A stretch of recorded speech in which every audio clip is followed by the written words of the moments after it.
रोज एक नई कहानी देखने के लिए चैनल को सब्सक्राइब करें और बेल आइकन दबाना ना भूलें। आलिया पार्लर से अपॉइंटमेंट लेकर अपनी फ्रेंड भावना के साथ ब्यूटी पार्लर जाती है। आलिया को मेकअप करना हद से ज्यादा पसंद था। आलिया अपनी फ्रेंड भावना को भी अपने साथ पार्लर में ले जाती है।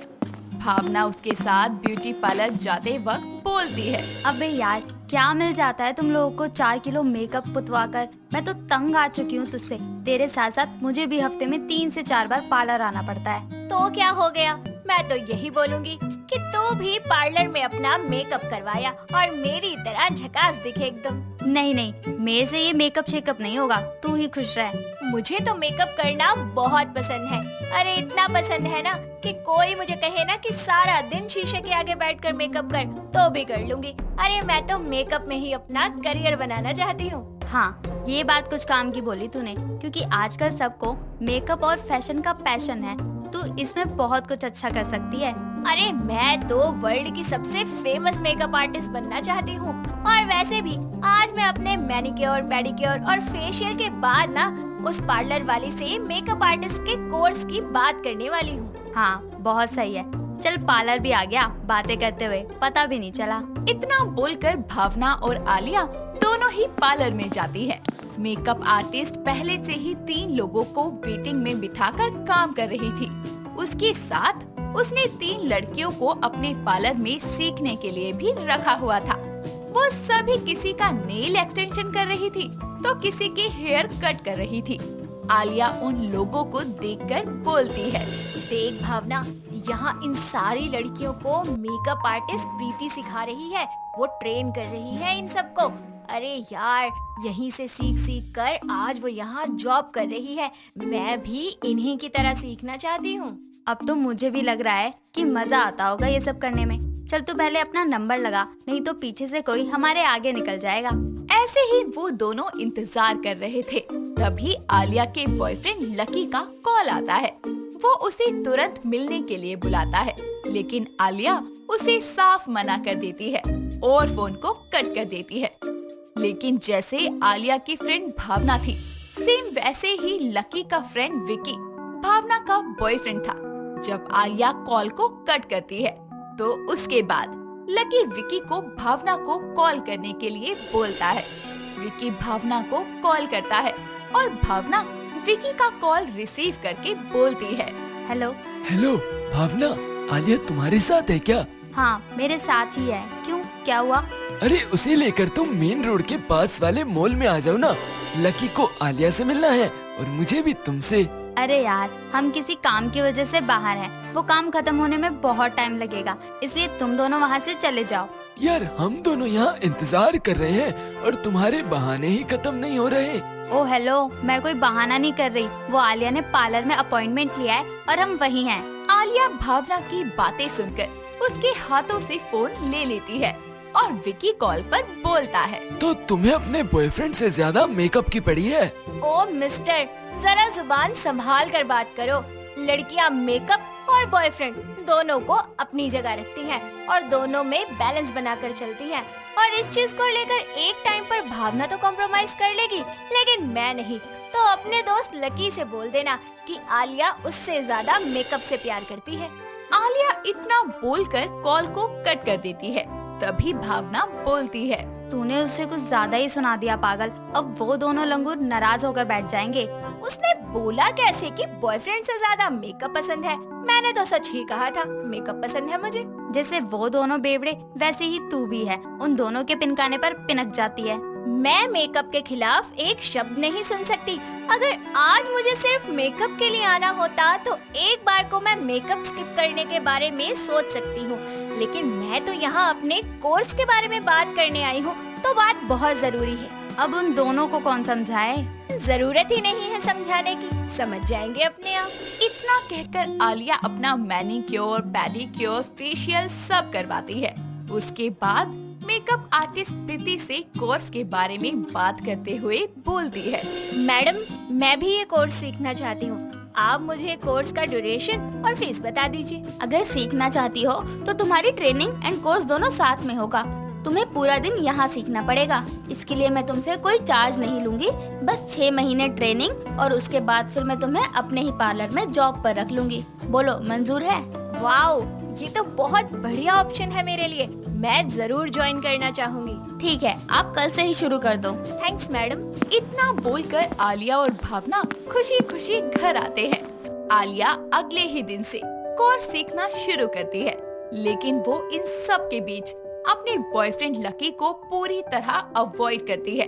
उसका कॉल नहीं उठाती और ना ही उसके मैसेजेस का रिप्लाई देती। काफी दिनों तक ऐसे ही चलता है और लकी उससे बहुत परेशान हो जाता है। लकी भावना को कॉल करके आलिया से बात करवाने की कहता है। शाम को जब आलिया घर आती है, भावना उसका पहले से ही वहाँ इंतजार कर रही होती है। भावना उसे देखते ही उसके साथ कमरे में जाकर उसे सारी बात बताती है। आलिया उसकी बात सुनकर बोलती है, अगर मैं उसका कॉल अटेंड नहीं कर रही, मैसेज का रिप्लाई नहीं कर रही, तो उसे समझना चाहिए ना कि मैं बिजी हूँ, बाद में बात करूँगी। देख, तेरी बात भी ठीक है, लेकिन उसे इस तरह सताना भी अच्छा नहीं है। उसने बताया कि आखिरी बार तूने पार्लर अपॉइंटमेंट वाले दिन ही उससे बात की थी और उस दिन उसने तुझे मिलने के लिए बुलाया था, लेकिन तू गई नहीं। वो और विकी हम दोनों का रात तक इंतजार कर रहे थे। क्या रात तक? पागल है क्या वो दोनों? इसीलिए कह रही हूँ मैं कि एक बार बात कर ले उससे मिलकर। लेकिन कल तो बहुत काम है मुझे। हद करती है यार, एक दिन काम नहीं करेगी तो क्या चला जाएगा? तेरी मेकअप की दुनिया तबाह नहीं होगी। चल कोई नहीं, मैं उसे फोन करके बोल देती हूँ कि कल मुझसे मिले। हाँ ठीक है। इतना कहकर भावना वहाँ से चली जाती है। उसके चले जाने के बाद आलिया लकी को कॉल करके कल मिलने के लिए बोलती है। अगले दिन लकी उसका इंतजार कर रहा होता है। आलिया उसके पास आकर उसे बोलती है, बोलो लकी, क्या हुआ? मेरे पास थोड़ा टाइम कम है, तो फटाफट से बता दो कि क्या बात करनी है। तुम कब से मुझसे ऐसे बात करने लगी आलिया? तुम्हारे पास मेरे लिए वक्त नहीं है, ऐसा तो आज तक कभी नहीं हुआ था। तुम इतना क्यों बदल गई आलिया? देखो, अगर तुम्हें यही बकवास करनी है ना, तो भगवान के लिए मेरा टाइम खराब मत करो। काश तुम ना ही आती तो अच्छा रहता। कम से कम मुझे ये सब सुनने को तो नहीं मिलता। मुझे तुम्हारे करियर से कोई दिक्कत नहीं है। तुम्हारा ना हमेशा से यही ड्रामा रहा है। और एक बात ना कान खोलकर सुन लो, मैं तुम्हारे बिना रह सकती हूँ, लेकिन मेकअप के बिना नहीं रह सकती। मेकअप मेरी दुनिया है, मेरा पैशन है, मेरा प्यार है, मेरा सब कुछ है। ठीक है, फिर तुम मुझसे दूर ही रहो, लेकिन आगे बढ़कर मुझे दोबारा मत देखना। मुझे तुम्हारी बातों से कोई फर्क नहीं पड़ता। Bye bye forever. It's okay, तुम खुश रहो। तुम्हारी ओर से ब्रेकअप, लेकिन मेरी ओर से best of luck makeup artist. इतना बोलकर लकी और आलिया अपने अपने रास्तों पर निकल जाते हैं। 6 साल बाद आलिया एक बहुत बड़ी मेकअप आर्टिस्ट बनती है और लकी भी एक बिजनेसमैन बनता है। एक दिन आलिया का इंटरव्यू टीवी पर देखकर लकी बहुत खुश होता है। आलिया इंटरव्यू में अपने मेकअप से ब्रेकअप तक की कहानी बताती है और वो अपनी कामयाबी का सारा क्रेडिट लकी को देती है। दिव्या और मोहन दोनों शादीशुदा थे। मोहन बहुत ही ज्यादा शक्की किस्म का आदमी था। वो अपनी पत्नी पर हर छोटी बड़ी बात के लिए शक किया करता था और उसे कहीं बाहर आने जाने से भी रोका टोका करता था। एक दिन दिव्या अपने मायके में फोन करती है और अपने भाई से बात कर रही होती है और उसे खाना बनाने में जरा सी देरी हो जाती है और इसी बात पर मोहन को गुस्सा आ जाता है और वो दिव्या को बहुत बुरे तरीके से मारता है। इसी तरह हर गुजरते दिन के साथ दिव्या की जिंदगी नर्क होती जा रही थी और एक दिन मोहन का छोटा भाई नमन अपनी पढ़ाई पूरी करके घर वापस लौटता है। अपने भाई की शादी के बाद आज पहली बार वो अपनी भाभी से मिला था और उन्हें देखते ही वो बस उन्हें देखता ही रह जाता है और मोहन को अपने भाई का दिव्या को यूं देखना जरा भी पसंद नहीं आता और वो उससे बोलता है, अरे अब यहीं खड़ा रहेगा या अंदर भी चलेगा? हाँ भाई चलो। भैया वैसे भाभी काफी सुंदर है। हाँ, इसी बात का तो गुरूर है इसमें। क्या? मैं समझा नहीं। कुछ नहीं, तू हाथ मुंह धो ले, मैं खाना लगवाता हूँ। थोड़ी देर बाद दिव्या सभी के लिए डिनर लगा देती है और सभी बैठकर खाना खाते हैं। ऐसे में नमन कहता है, वाह भाभी, कमाल कर दिया। आगे आगे देखते जाओ क्या क्या कमाल करती है। क्या मतलब भैया? वो मेरा मतलब है कि क्या क्या कमाल का खाना बनाकर खिलाती है। वो क्या है ना, दिव्या खाना बहुत ही अच्छा बनाती है। सभी लोग खाना खाने के बाद सोने चले जाते हैं। ऐसे ही समय बीतता जाता है और मोहन के ऑफिस जाने के बाद नमन और दिव्या घंटों घंटों एक दूसरे से बातें किया करते और ऐसे ही धीरे धीरे दोनों बहुत ही ज्यादा अच्छे दोस्त बन जाते हैं। और एक दिन दिव्या मार्केट से लौट रही होती है, तभी रास्ते में अचानक बहुत तेज बारिश होने लगती है।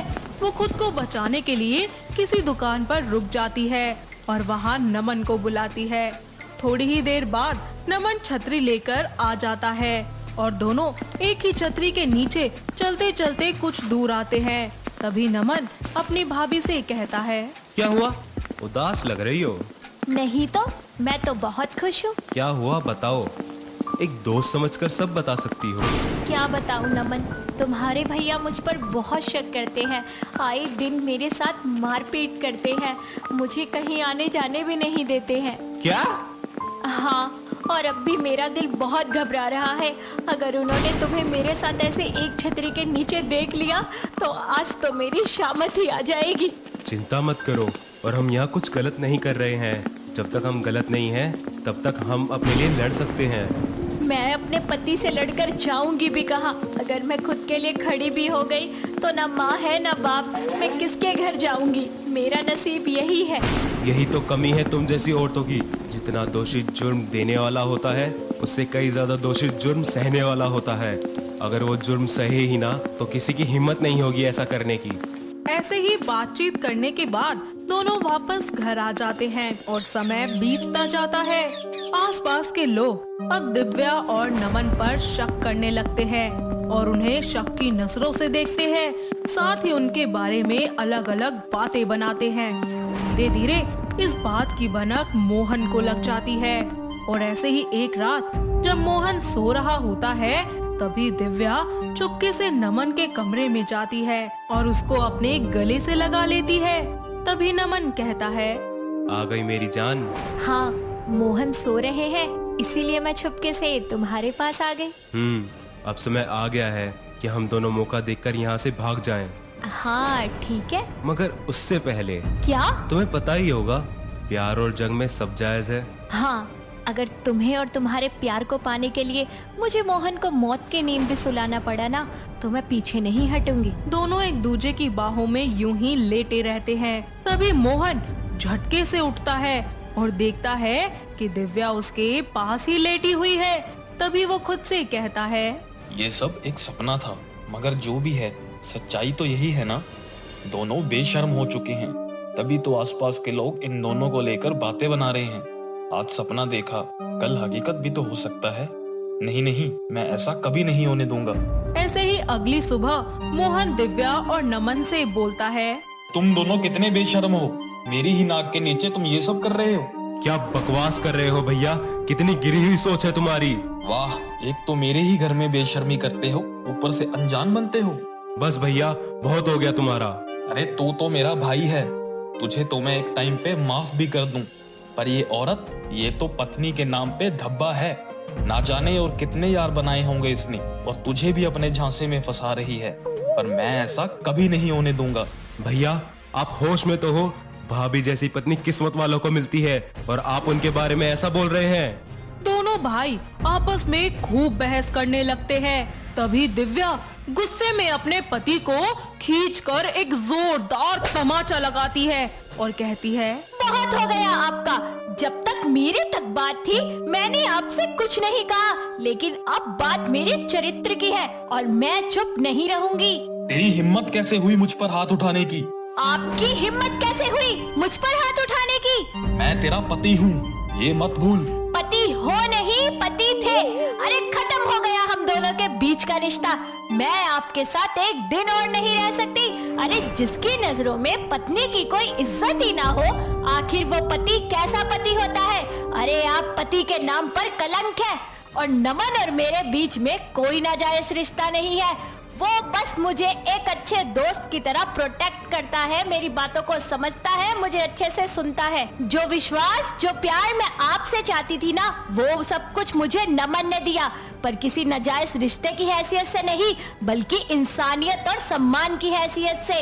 अरे शक इंसान को अंदर से खोखला कर देता है और रिश्तों को कमजोर बना देता है। लेकिन आप ये बात कभी समझ ही नहीं पाए, क्योंकि आपको तो मुझसे कभी प्यार ही नहीं था। हाँ भैया, भाभी बिल्कुल सही कह रही है। जरूरी नहीं देवर भाभी का रिश्ता गलत हो, कुछ रिश्ते बिना मतलब के और पवित्र होते हैं। तो सोच बदलो, वरना 4 लोगों की बातें और 4 लोगों की सोच आपकी गृहस्थी उजाड़ सकती है। अरे 4 लोगों की बातों पर यकीन करने से पहले जरा अपने आप से पूछ कर देखिए, क्या आपने कभी मुझे और नमन को एक साथ कुछ गलत हरकतें करते देखा, जो आप ऐसा घटिया इल्जाम हमारे ऊपर लगा रहे हैं? अरे मुझे समझ नहीं आता, मुझ पर नहीं, कम से कम अपने भाई पर तो यकीन करते। अरे ऐसा इल्जाम लगाने से तो अच्छा है कि आप मुझे जहर देकर मार दे या मैं खुद की जान ले लूं। नमन और दिव्या की बातें सुनकर मोहन का सर शर्म से झुक जाता है और उसे अपनी गलतियों का एहसास होता है। साथ ही वो उनसे बोलता है, दिव्या, मुझे माफ कर दो।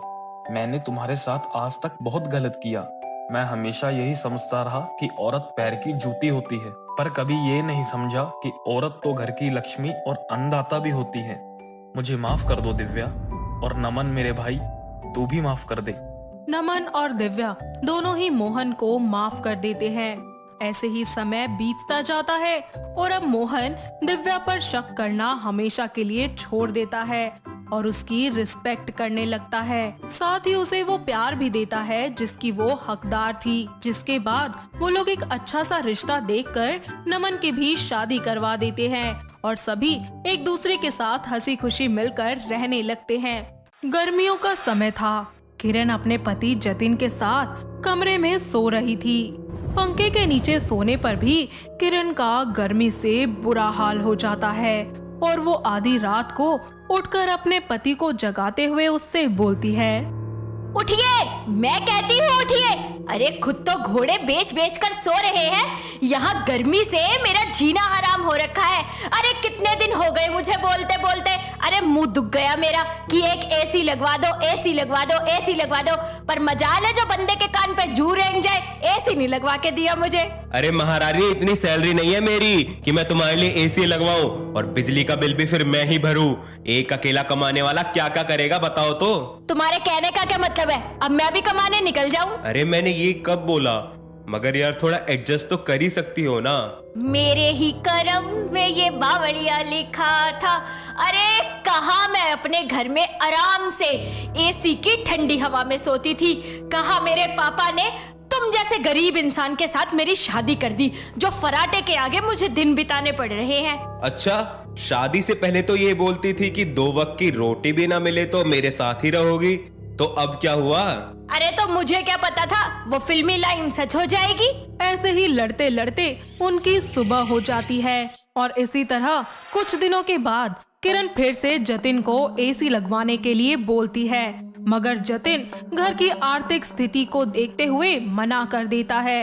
इसी तरह समय बीतता जाता है और एक दिन किरण जतिन से कहती है, सुनो, मैंने अपने लिए एक जॉब देखी है, कल से मैं कॉल सेंटर जाऊंगी जॉब करने के लिए। अरे तुम पागल हो क्या?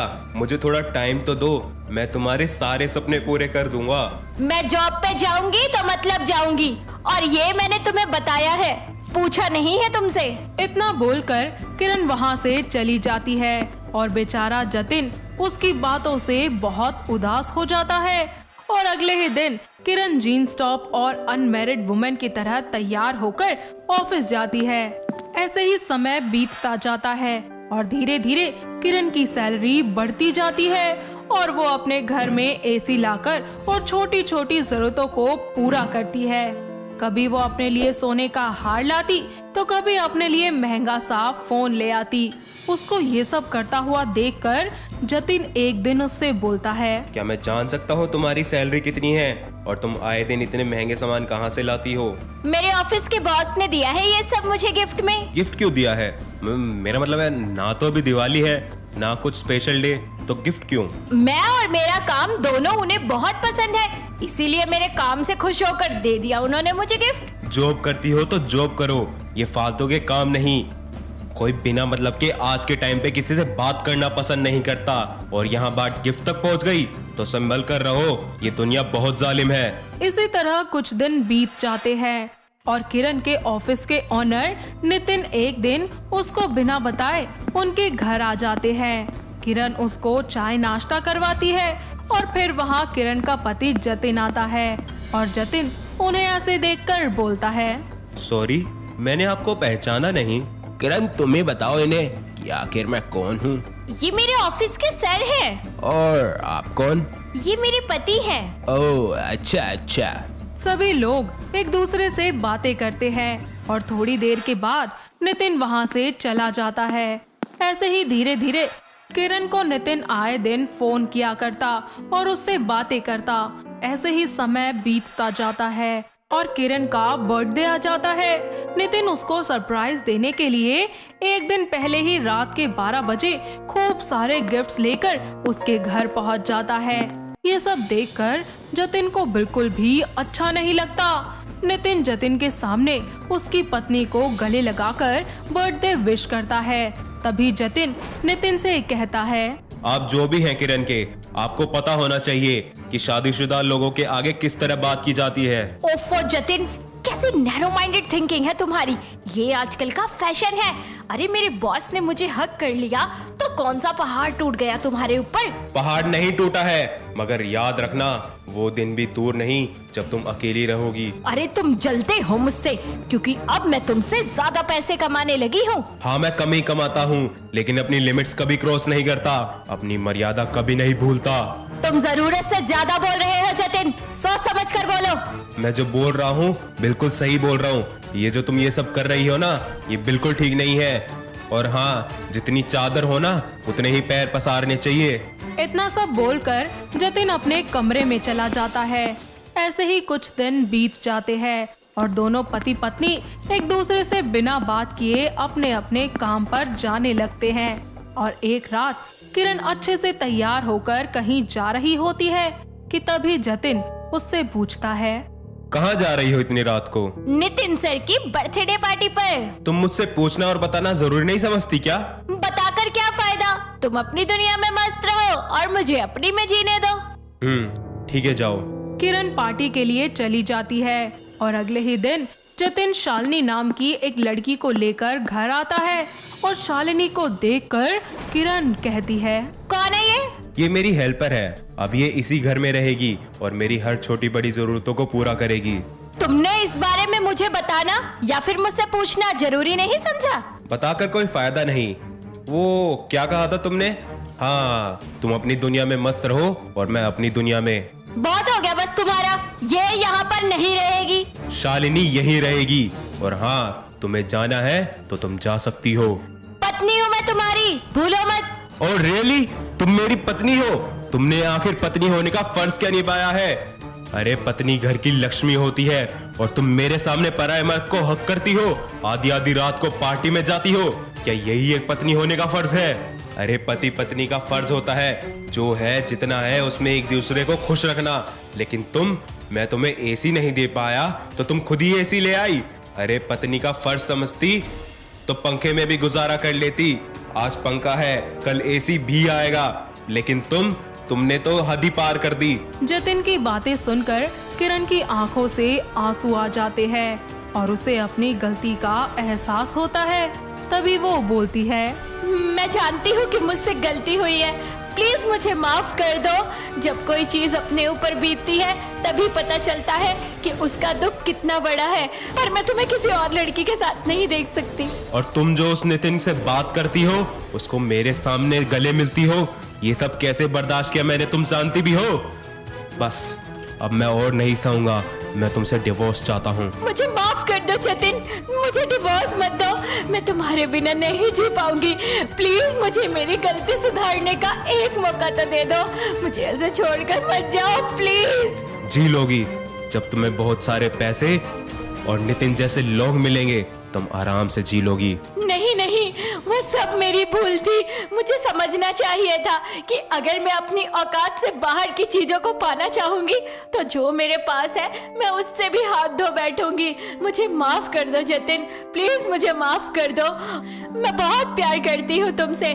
मैं अपना बसा बसाया घर टूटते हुए नहीं देखना चाहती। जतिन उसको माफ कर देता है और उसको शालिनी के बारे में सब बताता है। शालिनी मेरी बहुत पुरानी दोस्त है और इसको मैंने अपनी प्रॉब्लम बताई तो इसी ने मुझे बताया कि तुम्हें कैसे लाइन पर लाया जाए। किरण शालिनी का शुक्रिया अदा करती है और साथ ही किरण अपनी जॉब को भी हमेशा के लिए छोड़ देती है और शांति और सुकून से अपने घर को संभालने लगती है। और अब उसके पास जितना होता है वो उतने में ही खुश रहने लगती है। गुजरते वक्त के साथ साथ जतिन भी उसकी सारी जरूरतों का ख्याल रखता है और धीरे धीरे उसके सारे सपनों को पूरा करता है और साथ ही दोनों पति पत्नी खुशी खुशी अपनी जिंदगी में रहने लगते हैं। दोस्तों, अगर आपको ये कहानी पसंद आई तो इसे लाइक करें, शेयर करें और कमेंट करके बताएं कि कहानी में आपको सबसे अच्छा क्या लगा।